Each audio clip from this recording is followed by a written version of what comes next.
Hello everyone, আসসালামু আলাইকুম। আশা করি আপনারা সবাই ভালো আছেন। তো আলহামদুলিল্লাহ আমি ভালো আছি। তো প্রতিদিনের মধ্যে আজকে আমি আপনাদের মাঝে নতুন একটা ভিডিও নিয়ে হাজির হলাম।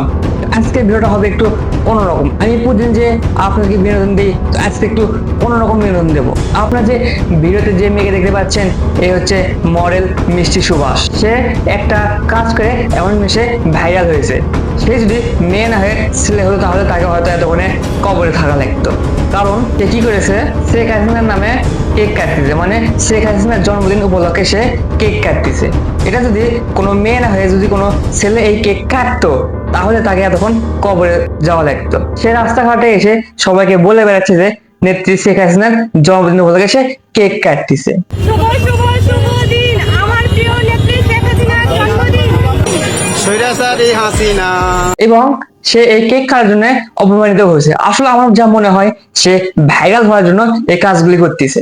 সে যখন কেক কাটে রিক্সার মধ্যে ওঠে তখন তাকে কিন্তু তার গায়ে কেক ছুঁড়ে মারা হয়। এই যে আমার নেত্রী কেক আমাকে ছুরি মেরেছে। রাঘবের বাচ্চা, ফালতু কোথাকার। আর করা হবেই বা না কেন? কারণ সে এমন একটা কাজ করতেছে যা বলার বাইরে।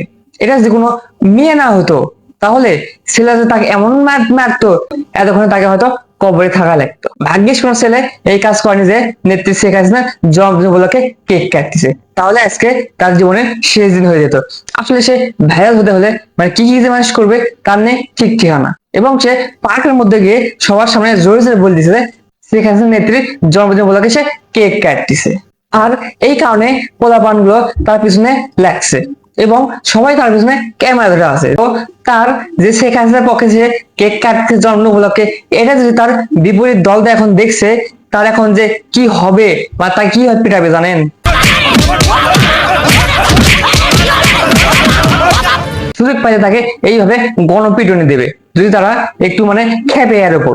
তো আজকের ভিডিও এই পর্যন্তই। সবাই ভালো থাকবেন, সুস্থ থাকবেন। আসসালামু আলাইকুম। এবং অবশ্যই আমার ইউটিউব চ্যানেলটা সাবস্ক্রাইব করবেন এবং আমার ফেসবুক পেজ ফলো দিবেন।